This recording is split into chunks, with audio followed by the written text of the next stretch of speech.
Até fevereiro de 2016, assim era o nosso mercado de picapes. De um lado do ringue, a gente tinha as picapes com estrutura do tipo chassi, grandes, robustas, mas também muito pesadas e muito caras, como por exemplo a Hilux, a Ranger, S10, a Amarok. Do outro lado do ringue, um outro extremo, as picapes com estrutura do tipo monobloco, derivadas de automóveis, mas tão baixas quanto os automóveis dos quais elas derivam, como por exemplo a Saveiro, a Strada e a Montana. Faltava alguma coisa intermediária entre esses dois extremos e foi justamente para resolver esse vale que existia que em 2016 surgiram duas picapes aí que são as intermediárias, como são conhecidas hoje, que é o caso da Fiat Toro e da Renault Oroch. Obviamente, a proposta era exatamente ser literalmente uma intermediária, ou seja, oferecer um porte e uma altura do solo comparável diretamente com as picapes do tipo chassi, né, mais robustas, mas ao mesmo tempo ter um conforto de rodagem, uma dirigibilidade ali mais próximo de um SUV, de um veículo mais voltado para o asfalto.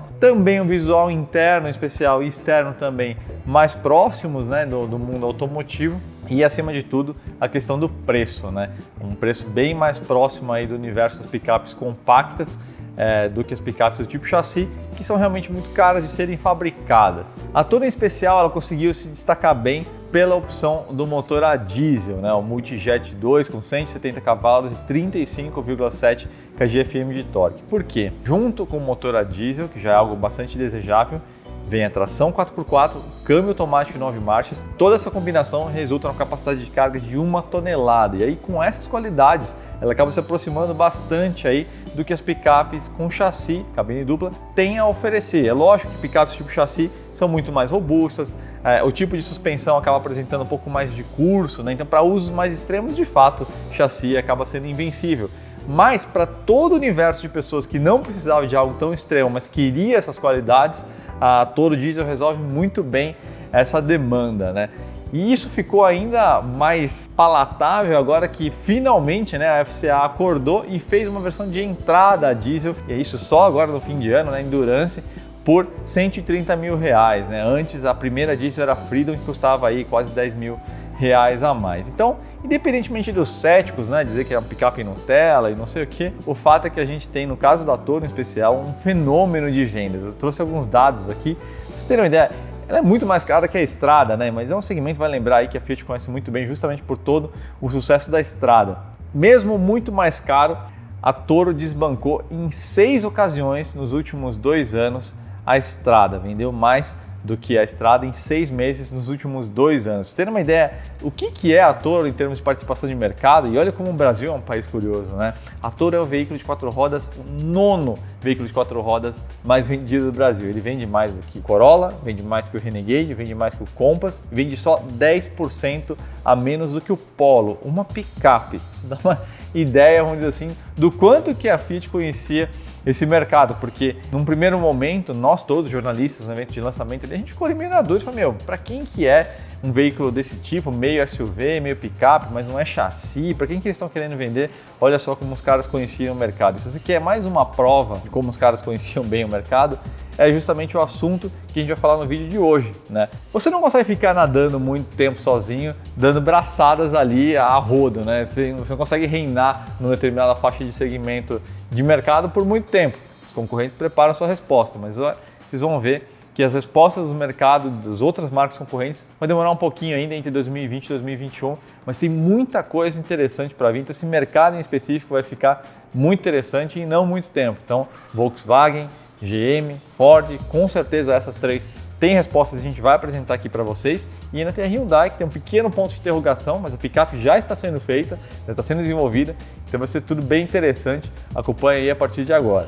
Vamos começar pela Volkswagen e por um motivo muito claro. Ela foi a primeira a declarar a guerra aí contra essa dupla Oroch e especialmente a Toro, né? Todo mundo que esteve ali no Salão de São Paulo, né, de 2018, pôde ver o conceito Tarok, né? Uma picape que tinha exatamente o mesmo entre-eixos e comprimento da Toro. Então realmente era uma guerra bem declarada, tinha uma diferença de 1 centímetro só entre altura e largura, né? Um pouquinho mais baixo, um pouquinho mais estreito, mas dimensionalmente era literalmente a mesma coisa, né? Entre eixos e comprimentos, então a guerra estava declarada. E a Tarok tinha uma coisa interessante, que era um painel traseiro rebatível, né? Aquele painel que separa a parte dos passageiros da caçamba, ele era rebatível, então você conseguiria, por exemplo, transportar cargas muito compridas, né? Então, tendo uma vantagem competitiva, inclusive, em relação a Toro. Ela seria estruturada em cima de uma variante mais reforçada em termos de estrutura da plataforma MQB, né, que estrutura praticamente todos os carros principais da Volkswagen hoje, né, de Passat, Golf, Polo, T-Cross, e essa picape também vai ser estruturada aí na plataforma MQB. Vale lembrar, a Volkswagen tem em produção o sistema 4Motion, então não é nada, é totalmente realista você supor que a Tarok vai ter a opção 4Motion com tração nas 4 rodas, e também coisa importante na parte de motores, né? A Volkswagen tem produção na Amarok com 4 cilindros em linha, né? O 2.0 TDI da Amarok com 140 cavalos e 34,7 kgfm de torque, então, embora 30 cavalos a menos ali do que a Toro, já são números próximos, daria para ter uma opção a diesel da Tarok, e lógico, a gente tem 1.4 TSI, 2.0 TSI, então opções de powertrain de fato não faltam. Várias fontes apontam aí o início de produção para o fim de 2020, talvez no começo de 2021. Vai lembrar, esse ano que vem, 2020, vai ser um ano cheio de lançamentos importantes aí para a Volkswagen no meio de SUVs, mesmo carro de nichos, como por exemplo o Polo e o Virtus GTS, né? Então, escalonando essa sequência de lançamentos, é verdade, realmente um fato que essa picape vai ficar um pouquinho mais para o segundo semestre, ou talvez até um pouco depois, né? É possível que essa picape seja produzida na planta de Pacheco, na Argentina, mas tudo isso ainda são conjecturas, né? Ainda não são dados confirmados, mas essa planta aí de Pacheco vai produzir o Tarek, o SUV, que é um pouquinho maior que o T-Cross, um pouco menor que o Tiguan, então tem boas chances de ele ser produzido aí na terra dos hermanos. Agora vamos falar de Ford, um nome que você tem que levar muito a sério por pelo menos 3 motivos. Primeiro, eles criaram a picape monobloco, uma das mais elogiadas aí pelo mercado e que durou bastante, e muita gente tem saudade até hoje, né, que é o Courier.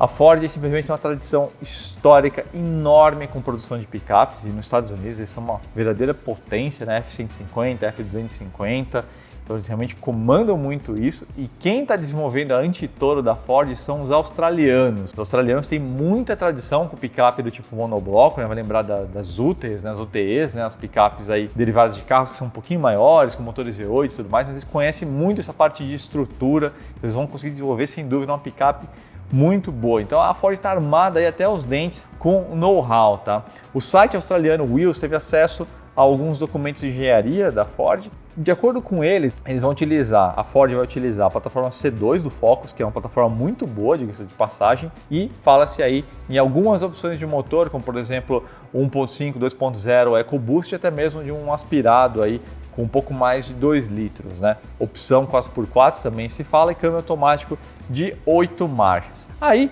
tem outra questão de onde vai ser feito e quando, né? Algumas outras fontes da imprensa internacional apontam aí que a produção provavelmente vai acontecer no México e que o nome Courier vai ser utilizado. Só que isso está longe de ser uma suposição, porque em julho de 2018 a Ford de fato registrou para o mercado norte-americano, o nome Courier. Então, seja por alguma questão estratégica, seja por algo que realmente eles estão pensando em lançar, esse nome foi reservado. Mas vale lembrar que nos Estados Unidos a Ford tem outro nome muito forte, que é Ranchero, né? Ou Ranchero, enfim. Então, fica aí essa dúvida de qual nome eles vão utilizar. Fala-se até que tanto o Courier quanto o Ranchero podem ser um sobrenome da linha Bronco, que é outro produto fortíssimo dos Estados Unidos que está voltando aí pelas mãos da Ford, né? Então, você tem várias opções aí. Fala-se em lançamento dessa picape em 2021, ela foi flagrada em teste já na Austrália, né? Então pode ser que aconteça até um pouquinho antes esse lançamento, mas fique de olho porque de fato a Ford é uma potência aí quando a gente fala em termos de picape.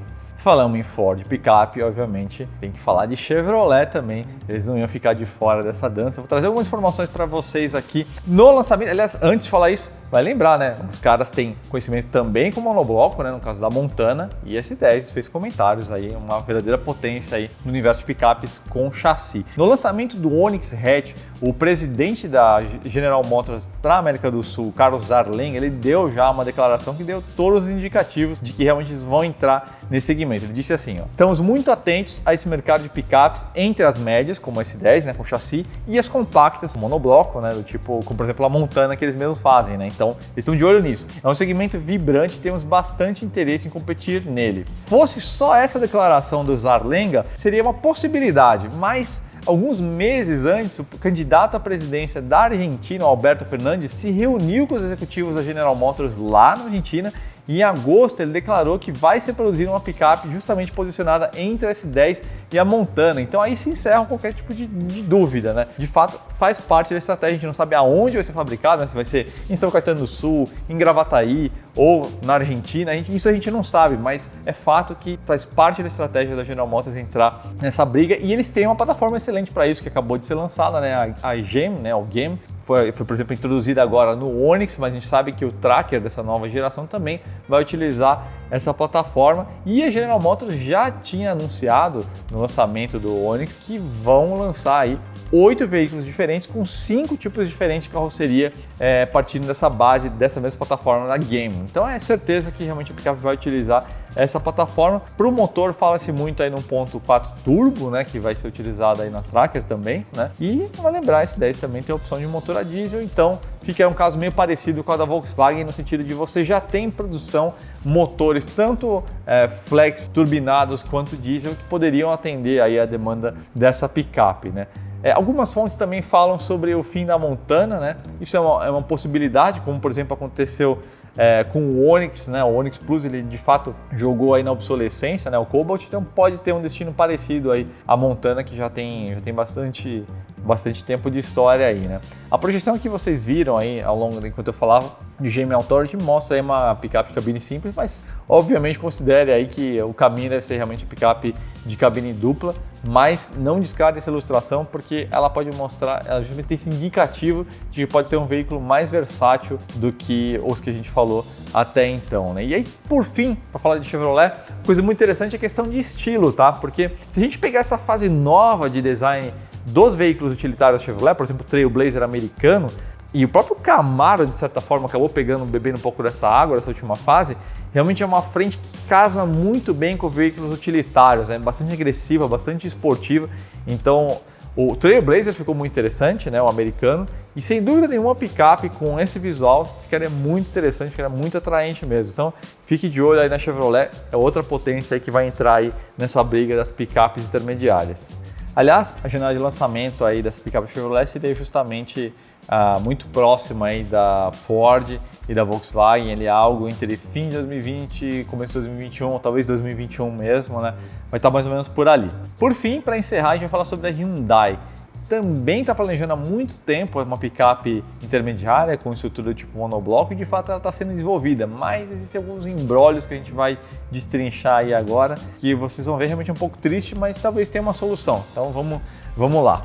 Se você esteve no salão de 2016, você vai lembrar do Creta Sport Truck Concept, uma picape ali que eles apresentaram aqui no Brasil, e um ano antes, no salão de Detroit, eles apresentaram o Santa Cruz, que é justamente a picape monobloco que está sendo desenvolvida. Então, a gente já está falando de 3 a 4 anos, a Hyundai já estava antenada nisso. Então, embora a gente tenha começado, né, com a Volkswagen, dizendo que eles foram o primeiro a declarar a guerra, porque eles anunciaram que de fato ia ser desenvolvida, né? Mas se pegar em termos de intenção de projeto, na verdade a pioneira foi a Hyundai. Olha como os coreanos estão tão antenados. Vai lembrar, inclusive, que o Korean Car Blog já flagrou aí a Santa Cruz em testes nos Estados Unidos, então realmente o projeto está avançado. Ele vai utilizar a mesma plataforma do Tucson, tá?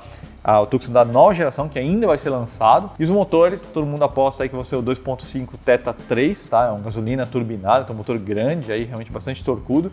E também tem a opção 1.6 turbo diesel aí na prateleira, que sem dúvida nenhuma vai ser oferecido como opção, pelo menos a gente aposta isso, né? Agora, o design deve seguir uma linha completamente diferente desses conceitos que a gente falou no começo aí dessa parte da Hyundai, porque a Hyundai mudou o estilo de design aí nesse último ano, em 2019, né? Então deve seguir mais a linha aí do Sonata, do Azera, essa linha um pouquinho mais arrojada aí que vocês viram nesses carros que a gente mostrou para vocês. O lançamento também está aí próximo, então vai ser algo ali entre 2020, mais para 2020, de fato, esse picape, talvez começo de 2021, vai ser nos Estados Unidos, né? Já está confirmada a produção aí na planta do Arizona, eis aí a razão do flagra. Agora, quando a gente fala dessa picape Santa Cruz e Brasil, aí a gente tem um verdadeiro impasse, porque se a gente for falar em produção nacional, a fábrica de Piracicaba, né? A gente falou ali no vídeo do HB20, né, que eles já estão trabalhando no limite de operação já há bastante tempo, né, com 3 turnos e tudo mais.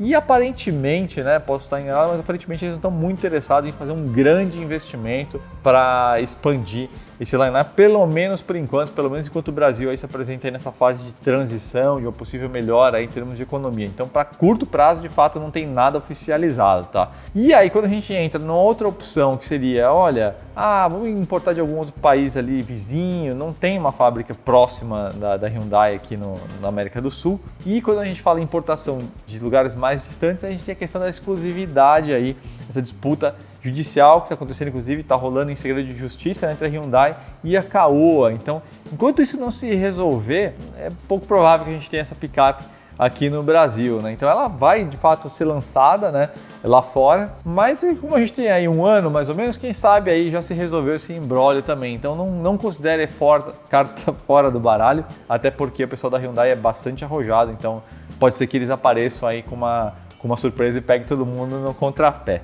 né? Então, embora vai levar um tempo para essas respostas virem, né, dessas concorrentes todas, elas vão vir, esse mercado vai esquentar bastante, vai lembrar, né, a Toro é o nono veículo de 4 rodas mais vendido no Brasil, então realmente é um segmento quente aqui no Brasil. Muita gente torce o nariz, né, porque não tem chassi ou porque não vê sentido, mas o Brasil é mais do que as metrópoles, né, então de fato a Fiat, como a gente falou no começo do vídeo, conhece muito bem os anseios do mercado por toda essa dominância que eles têm com a estrada, então eles vieram com o negócio muito antes do tempo, mas esse mercado aí vai esquentar bastante. Então é isso aí, pessoal, queria agradecer aí a todos vocês pela audiência nesse vídeo aí entre o Natal e o Ano Novo. Queria deixar um grande abraço a todos vocês que se inscreveram. Se você não se inscreveu, aliás, participe aí, se inscreva, comente e nos vemos aí em 2020 aí com muitas coisas interessantes, várias avaliações aí. Aliás, sugira sempre aí veículos pra gente avaliar, a gente tá sempre aí nos comentários respondendo aí. Então é isso, pessoal. Obrigado demais, nos vemos em 2020.